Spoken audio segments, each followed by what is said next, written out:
Hey guys what's up, कैसे हैं आप सभी लोग। Welcome back to my channel expire. So guys, आज हम लोग डीएससी सस्टेनेबिलिटी मार्केटिंग का यूनिट नंबर 3 करेंगे।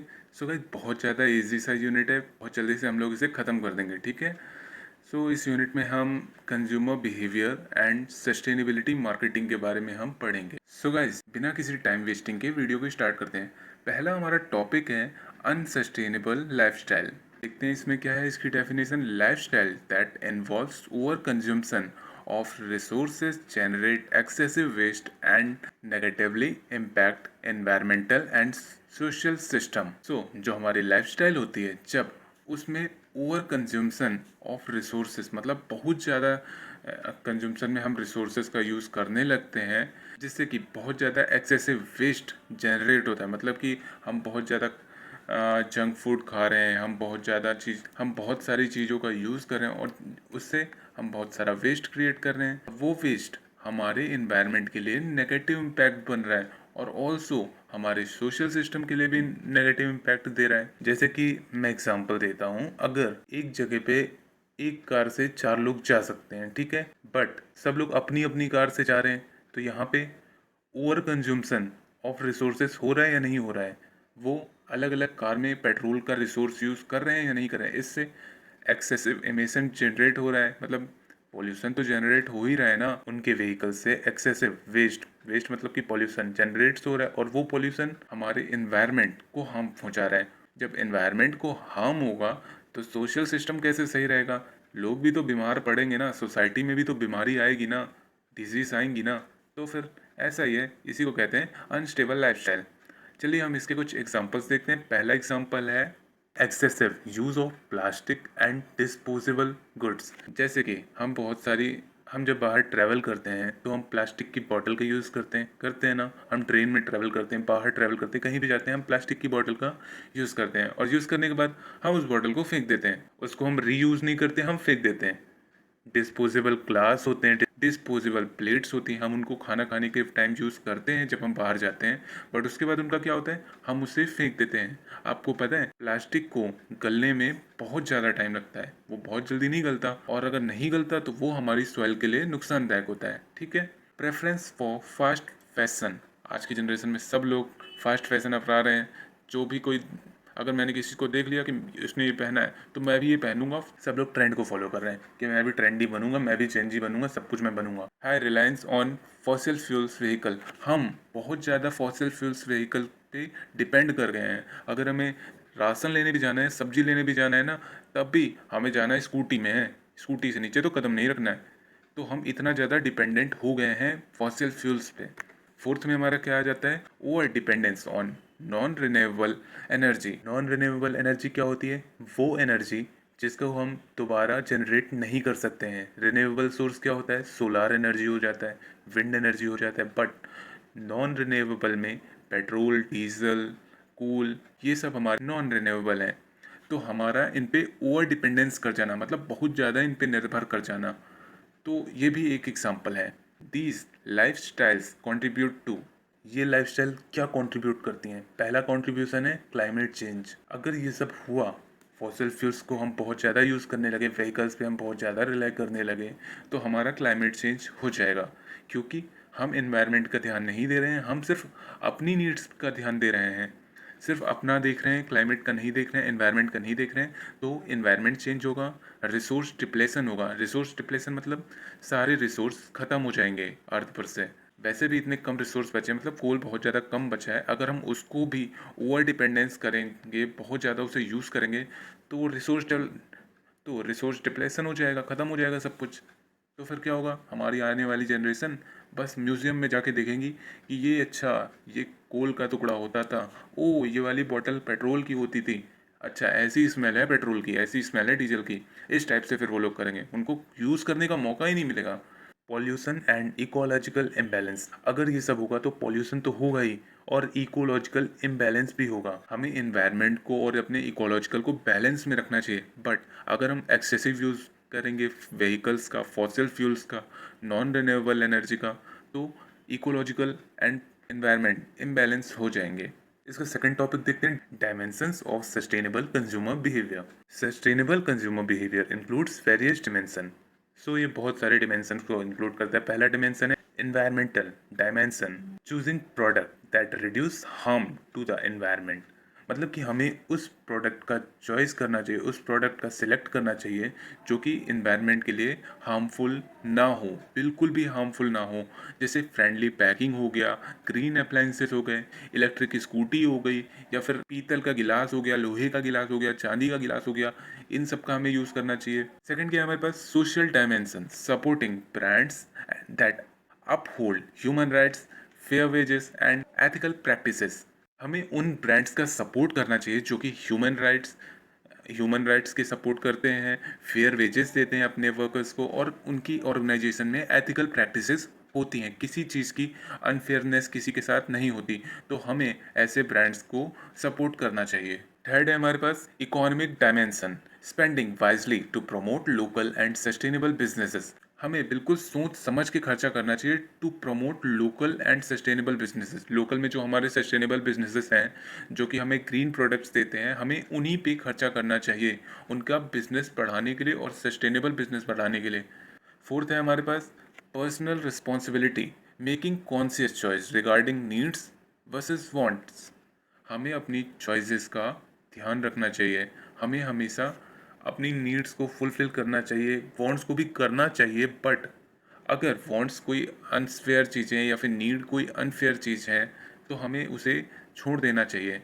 जैसे कि अगर मेरी मेरी वांट है, मैं ये चाहता हूँ कि मुझे ड्रग्स चाहिए, तो मुझे ये वांट छोड़ देनी चाहिए ना, क्योंकि ड्रग्स बनाने के लिए ना बहुत ज़्यादा एनवायरनमेंट ख़राब होता है। तो फिर ऐसी वांट्स और नीड्स ख़त्म कर देनी चाहिए, ठीक है। लास्ट है हमारे पास lifestyle thinking, considering the entire life of a product from promotion to disposal। हमें अपने प्रोडक्ट, हमने कोई प्रोडक्ट परचेज किया है, हमें किसी भी प्रोडक्ट का यूज़ उसके प्रोडक्शन से लेके उसके डिस्पोजल तक करना है, पूरी उसकी लाइफ साइकिल में।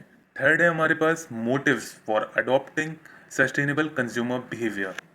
सो पहला मोटिव है environmental concern, desire to reduce ecological damage and conserve nature. पहला हमारा मोटिव क्या है, जो हमारे इकोलॉजिकल में इतने सारे डैमेजेस हो रहे हैं उसको ठीक करना, हमारे नेचर को कंजर्व करना, मतलब कि बचाना, ठीक है। सेकंड क्या है, health and safety, preference for organic, chemical free and sustainable products. हमें उन प्रोडक्ट्स को अपनी प्रेफरेंस लिस्ट के टॉप पे रखना चाहिए जो कि ऑर्गेनिक हो, केमिकल फ्री हो और सस्टेनेबल प्रोडक्ट्स हो, मतलब कि क्लीन प्रोडक्ट्स हो, ग्रीन प्रोडक्ट्स हो, क्लीन प्रोडक्ट्स हो, बिल्कुल भी अनफेयर प्रोडक्ट्स ना हो। Ethical briefs, supporting fair trade, cruelty free and social responsible companies. हमें फेयर ट्रेड को सपोर्ट करना चाहिए, जो जिसमें कि बिल्कुल भी निर्दयता नहीं होनी चाहिए, और सोशल रिस्पॉन्सिबल कंपनीज को भी सपोर्ट करना चाहिए, ठीक है। मतलब कि जो कि सोसाइटी के बारे में थोड़ा सा काम कर रही हैं, जो कि सोसाइटी के बारे में सोचती हैं, थोड़ा अच्छे अच्छे काम करती हैं, उन कंपनीज का हमें सपोर्ट करना चाहिए। इसके बाद हमारा आ जाता है economic factor, long term cost saving. Example, energy efficient appliance. हमें वो चीज़ें खरीदनी चाहिए जो कि हमें लॉन्ग टर्म में कॉस्ट सेविंग प्रोवाइड करें। फॉर एग्जांपल, आज मैं सोलार कार खरीदूं तो इनिशियल कॉस्ट, स्टार्टिंग कॉस्ट तो उसकी बहुत ज़्यादा महंगी पड़ेगी, बट इन लॉन्ग टर्म मेरा पेट्रोल का खर्चा बचेगा, मैं घर ही में उसको चार्ज कर लूँगा, सूरज से ही उसको चार्ज कर लूँगा, मेरा फ्री में काम हो जाएगा। तो in compared to petrol and diesel car, solar car is more effective and efficient for me। इसके बाद हमारा क्या है, social influence, peer pressure and role model promoting sustainable habits. इसमें क्या है, हमें सस्टेनेबल हैबिट्स को, जो सेलिब्रिटीज़ वगैरह हैं जो कि रोल मॉडल्स होते हैं, उनसे उनका प्रमोशन कराना चाहिए। अगर वो लोग इसका प्रमोशन करेंगे तो फिर जो नॉर्मल कंज्यूमर हैं, जो कि उनको फॉलो करते हैं, जो कि उन्हें अपना रोल मॉडल मानते हैं, वो उनसे इन्फ्लुएंस हो जाएंगे, और वो डेफिनेटली वो थोड़ा बहुत अपने आप को चेंज करेंगे, सस्टेनेबल हैबिट लाएंगे। तो यही है। इसके बाद क्या है, self identity and value, consumers wish to align purchase with their personal ethics. Consumer को हमेशा अपने पर्सनल एथिक्स को देख के परचेज करनी चाहिए, ठीक है। कोई भी सामान अगर कंज्यूमर ले रहा है तो उसके पर्सनल एथिक्स क्या कहते हैं उस सामान को लेके, कि वो इन्वायरमेंट के लिए सही है, हमारे लिए सही है या नहीं है। अगर नहीं है तो नहीं लेना चाहिए, और सही है तो ले लेना चाहिए। फोर्थ है हमारा एटीट्यूड बिहेवियर, इनकंसिस्टेंसी इन सस्टेनेबल बाइंग। फर्स्ट है इसमें, a common challenge in sustainability marketing is the gap between what consumers say and what they do. Sustainability marketing का सबसे बड़ा चैलेंज ये है कि जो गैप होता है ना, कंज्यूमर्स जो कहते हैं और जो करते हैं वो बहुत ज़्यादा होता है। कंज्यूमर कहते हैं हाँ हाँ हाँ, अब से मैं ग्रीन सामान लूँगा, अच्छा सामान लूँगा जो कि इन्वायरमेंट के लिए अच्छा हो। वहीं दूसरी तरफ फिर चले जाते हैं मैकडोनल्ड्स कुछ लेने, फिर चले जाते हैं, फिर चले जाते हैं बर्गर किंग, फिर चले जाते हैं डोमिनोज। ये जो गैप है ये चैलेंज है। अब ये राउडी राठौर तो है नहीं कि जो बोलेंगे वो कर देंगे और जो नहीं बोलेंगे वो नहीं करेंगे। वही है ना इनका, कहते हैं कि मैं ग्रीन प्रोडक्ट लाऊंगा बट नहीं लाते।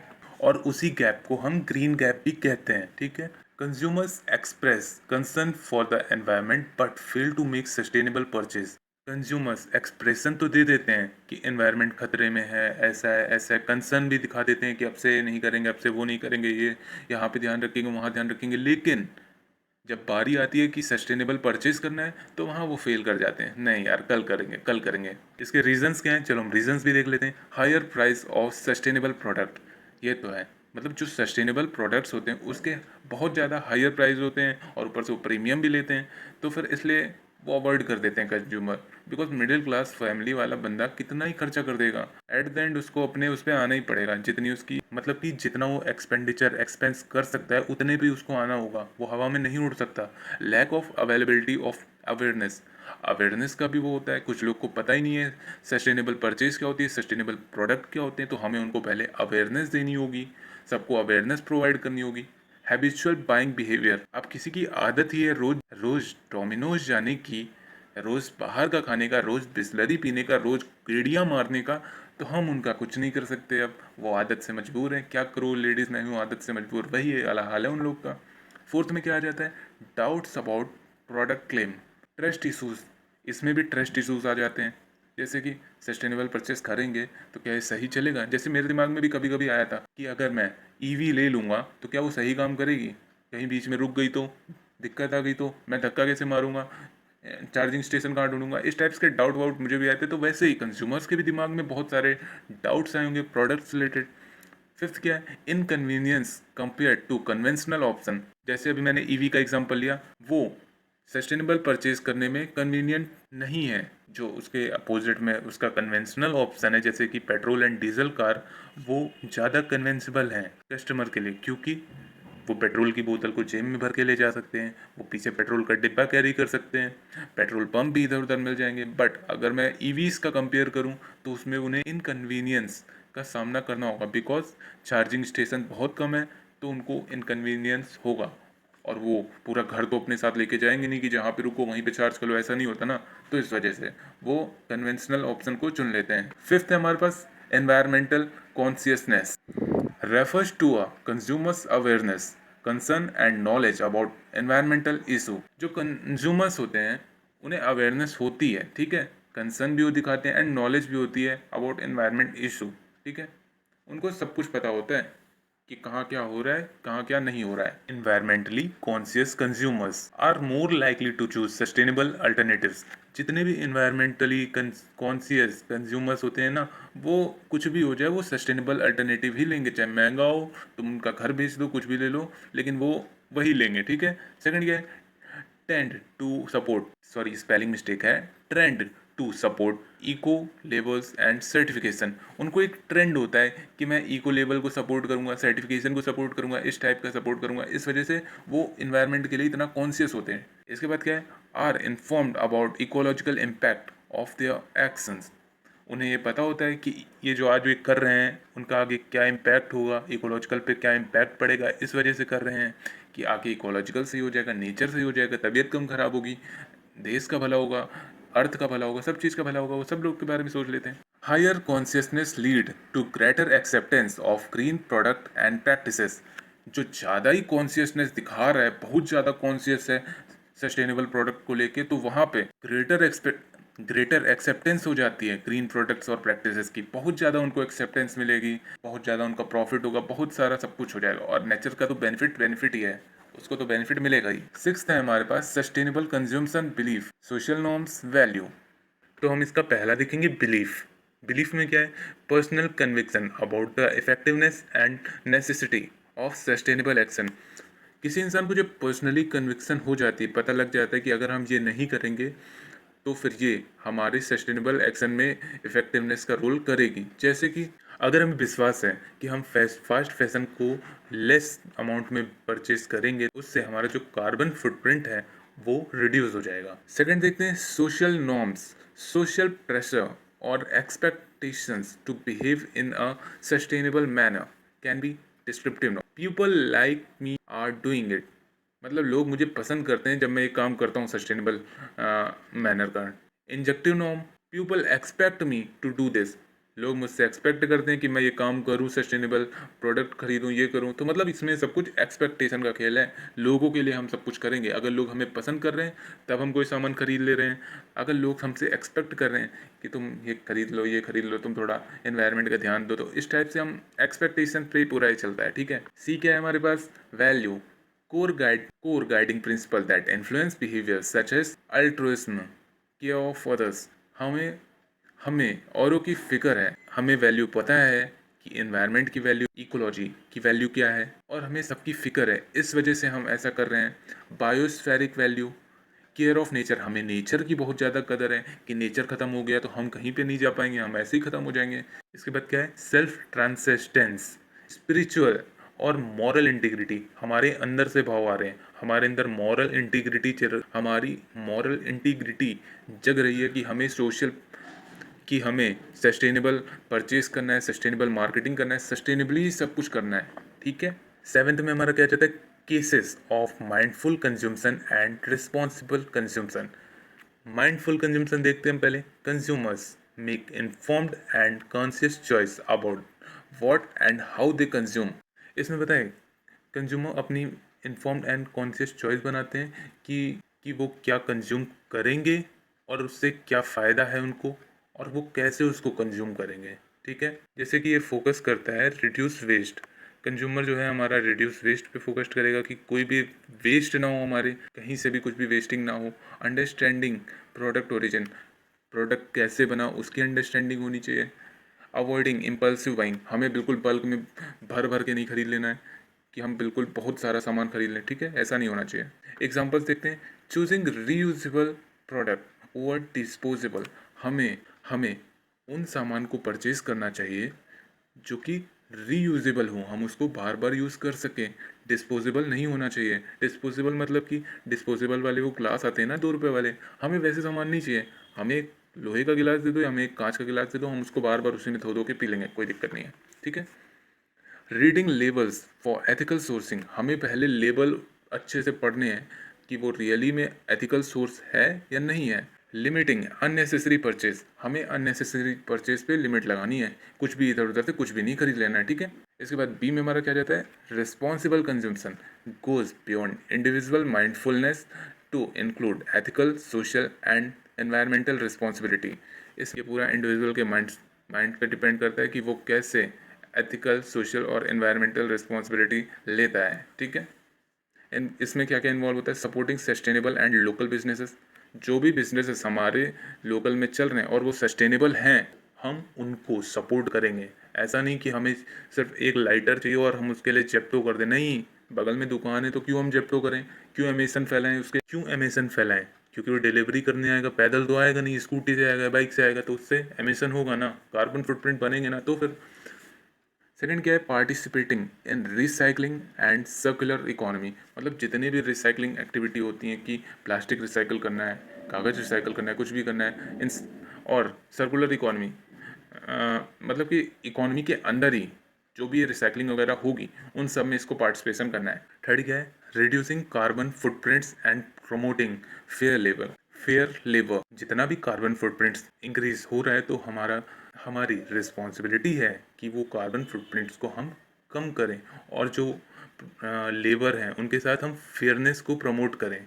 उनके साथ कुछ भी अनफेयर ना करें। एग्जाम्पल में क्या है? Buying from B corporation. B corporation मतलब क्या होता है? Business corporation. हमें डायरेक्ट बिजनेस से परचेज करना चाहिए। ऐसा क्यों इन्होंने कहा? अगर हम ऐसा करेंगे तो जितने भी कार्बन फुटप्रिंट्स, एमिशन डिलीवरी करने में, डिफरेंट डिफरेंट लोगों से ट्रांसपोर्टेशन करने में फैलता है, वो कम हो जाएगा। डायरेक्ट डिलीवरी प्रोड्यूसर से कंज्यूमर तक आएगी। सेकंड क्या है, participating in by nothing movement. ये वो मूवमेंट होता है जिसमें हम पार्टिसिपेट करते हैं तो हम कुछ नहीं खरीदते, हम कुछ नहीं खरीदेंगे आज से, बाय नथिंग। थर्ड में क्या है, investing in slow fashion and organic goods. हमें फास्ट फैशन की तरफ नहीं जाना है, हमें स्लो फैशन ही हमारे लिए ठीक है, हम कछुए ही ठीक है। और हाँ, इनऑर्गेनिक फूड की तरफ नहीं जाना, हमें ऑर्गेनिक फूड को सपोर्ट करना है। अगर हम ऐसा करेंगे तो हमारा जो इकॉनमी है, हमारा जो एनवायरनमेंट है, हमारा जो इकोलॉजी है, वो सब कुछ अच्छे से बैलेंस काम करेगा। ठीक है, सो गाइस इतना ही था हमारी यूनिट नंबर 3 में। होप गाइस आपको वीडियो अच्छी लगी हो। अगर आपको वीडियो अच्छी लगी हो तो please like, subscribe and comment.